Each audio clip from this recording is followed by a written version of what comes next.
All right, everyone. Joining us today is Amanda Sturzik.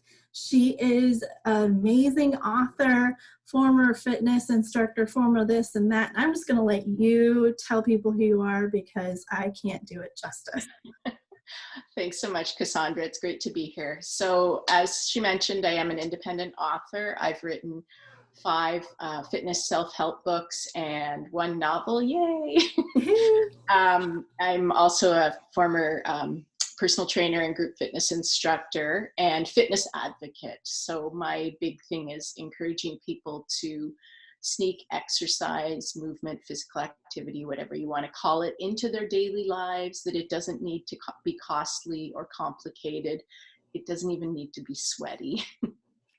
I love that because that's kind of what we're dealing with right now. And people can't get as sweaty as they used to whenever they were going to the gym or whatnot. And so they're kind of having to get creative. So I love that. And that's why we are here today to talk about fitness and talk about keeping moving and just give people an idea of things that they can do. So I have a couple questions for you, if you don't mind. Absolutely. We're just going to keep it nice, easy, and simple. The first one, what are small activities people can do to incorporate movement throughout the day? You were just mentioning that this is your specialty, so give us what you got. So there are quite a lot of people who are working from home. Maybe they've never done this before and they're feeling a little bit sluggish, or just, like not having a routine, sleeping in, not really doing anything like substantial in terms of what their routine looks like. And the key is really just, nudging yourself to sneak like little mini snacks of exercise into your day. So the whole idea is, if you want to chunk out your time, look at 30-minute increments. And this applies to whether or not you're working from home or you've been furloughed or you're with your kids having to homeschool them, whatnot, is take a block of 30 minutes, and the rule is 28-2. So for every 30-minute segment, you're sitting for 20, you're standing for 8, and you're moving for 2 minutes. Oh, I love that. Thanks. Well, it just helps to increase your movement patterns, right? Because you don't want to just go from sitting to only standing. Lots of people sort of erroneously think that standing desks are a solution for too much sitting, but standing is not the opposite of sitting. Moving is the opposite of sitting. And if you're standing for 8 hours a day, you've just swapped out one aspect of physical inactivity and sedentary behavior for another. So it's not any better for your body if you're standing for long periods of time. And I love that because you're completely right. Sometimes we get our fancy stand-up desks, or for me, I kind of rig it up with some boxes and get all creative, and so that I can be standing instead of sitting. But you're totally right. There's a huge difference between just standing here and working and actually moving in space. That's what gives the muscles the love, gives our body the love and the movement that it needs. So that's so absolutely. And also moving from sitting to standing. I mean, it's like if you think about functional fitness and the idea of squats, well, squats are just a sit to stand activity. So there's benefit to your body to move from sitting to standing and standing back to sitting. And if you wash, rinse, repeat 8 to 10 times, well, you've just done a set of squats. I love that because it can go into your 28 too. And I love that concept because it's so easy to remember, especially for the people who are working from home. And you are completely right. It's not, sitting isn't the new smoking, really. It's more of, that inactivity, that lack of movement that we get stuck in. I love that. Absolutely. And just in terms of, just to follow up on it, in terms of positions for working, I mean, I did an interview last week talking about having a bad desk set up or being hunched over your dining room table and it not being the optimal height. And it's not being, you need to vary your how you're positioning yourself throughout the day. So you and I right now are a perfect example. You're standing to do the interview. I'm sitting on the floor with my laptop on my coffee table in front of me, just to change up positions that you can adopt over the course of the day. Now, I obviously would not sit here and try to type for a few hours because my keyboard is up here and this is not a comfortable position. But you know, you can switch it up when you're doing different activities, and it's just going to do so much for your body. That is such great advice. And yeah, I love that. And I'm a fan of sitting on the floor to do work too. So I'm there with you. I love And that. I'm actually hiding the cat. She decided to join us. So she can't be there. That's awesome. Okay, so question number 2.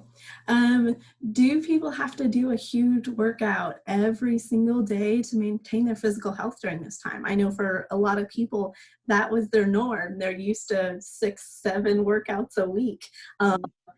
What do you think? Do we need that to maintain our physical health? So no, is the short answer. The physical activity guidelines, the recommendations, and you know, these were initially adopted by the World Health Organization, and countries like Canada and the US and the UK and Australia have all adopted their national guidelines to be in line with this. And it says that to maintain optimal health, you need 150 minutes of moderate to vigorous activity a week. And if you split that up over 7 days, that's 22 minutes a day. So now I know in some places around the world right now, they're actually not even allowing people to leave their homes. But here in Canada, they're saying stay home if at all possible, only go out for groceries or for exercise. So walking and running and cycling are still okay as long as you're not doing it in groups and you're physically distancing and whatnot. But a brisk walk you can do in 22 minutes.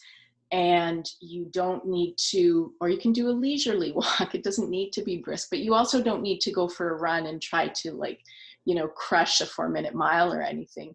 One thing I do just, you know, just to make it interesting when I go out for a walk is I'll go, okay, the next block I'm going to like walk as fast as I can, like power walking, so that you're, you know, you're upping it a little, you're getting your heart rate going a little bit faster, and then you ease off for the next block. So, you know, brisk walking, there's a benefit to it as well. And in terms of when I was talking about optimal health, there's 3 things you need to think of, not 3 things, but 3 aspects of health and fitness when we're looking at why we're working out. So the first is to prevent decline. And this becomes an issue specifically if you're an older adult. You don't want to start to decline prematurely and experience falls. So you need to maintain a certain level of fitness so that you prevent decline. The second is maintaining your current state, the status quo. So, you know, that 22 minutes, maintaining optimal health is going to likely keep you in the status quo. And then the third is making gains, right? You want to build muscle, you want to, you know, get faster, all these types of things. And I think for the most part during, you know, the life we're living right now, the majority of people aren't really caring so much about making gains in terms of their fitness. They just want to maintain optimal health. So that's where the 22 minutes is perfect. I love that because, and you're right, it's a game changer right now. Like it's a completely different world where people are focused on a lot of different things before COVID-19 and all the different things that we're experiencing today. But now people are more drawn to, okay, how do I stay healthy and optimize my health, which I love that word. I've been drawn to it a lot more recently just because optimizing your health is all that you can do, right? You want to get it, that's betterment, in my opinion. That's even making gains if you're trying to optimize. But I love that. No, thank you for those 3 points. I think that that'll really help people. So I have one final question for you. What exercises can people do even if they don't have equipment at home?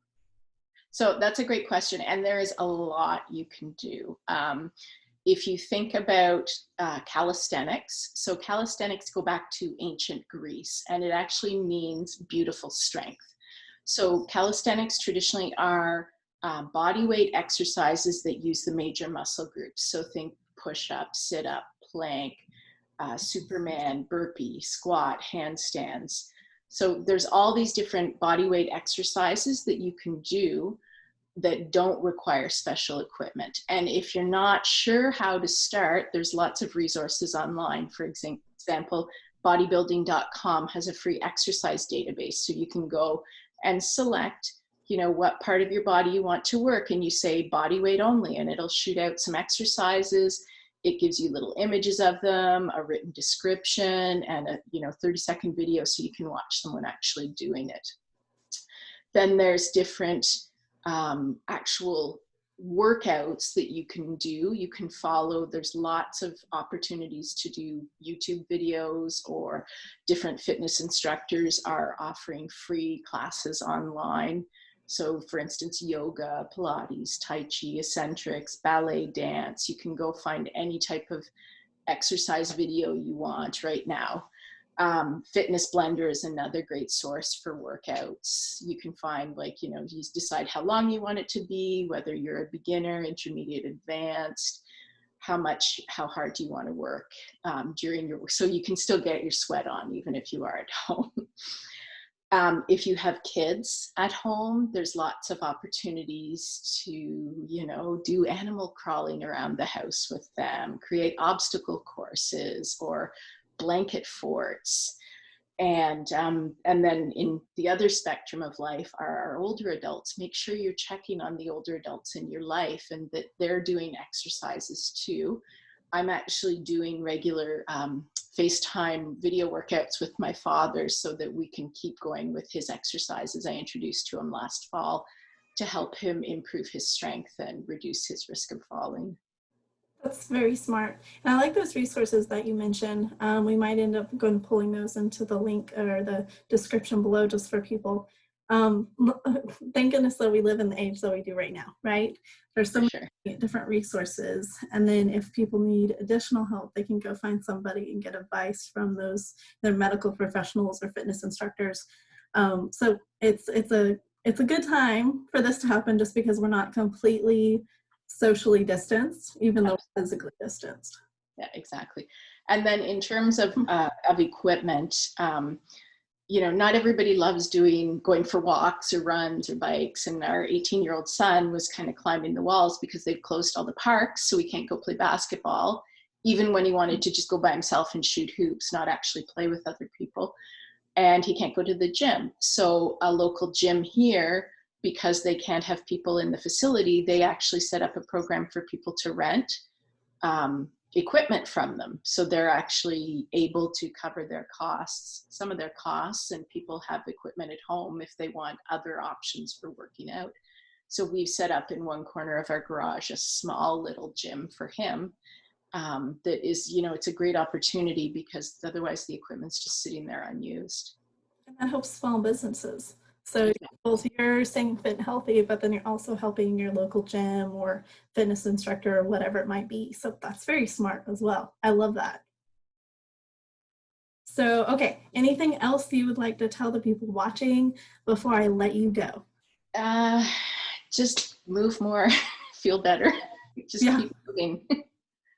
And I mean, you got to think about how much just even taking that short walk, your body responds in kind, and it'll lift your mental health. It'll help your environmental health. It'll help all these different aspects of your life just by moving. So yeah. And there was on the national news here in Canada a few nights ago, there was a story about a man who did a 24-hour walkathon in his 500 square foot apartment. Oh my. And he did it. He had said he was going to do it, and it was to raise money for a charity. And he actually did it, right? He just did loops for 24 hours, and he had a Zoom video going, and he was on Instagram Live while he was doing it. Just, so you don't need a ton of space, right? Like, or you can, if you've got a house, you don't need a stair climber. Just go up and down the stairs until you're tired. I love that. No, and people can get creative. That's what I encourage a lot of my people. Just get creative. Use what you got, and just like you say, keep moving. Exactly. Thank you so much for joining us. I really appreciate your time. Well, thanks for having me on. That was great to talk to you. You too. And I guess I will speak to you soon. All right. Bye. Bye, everybody. Bye.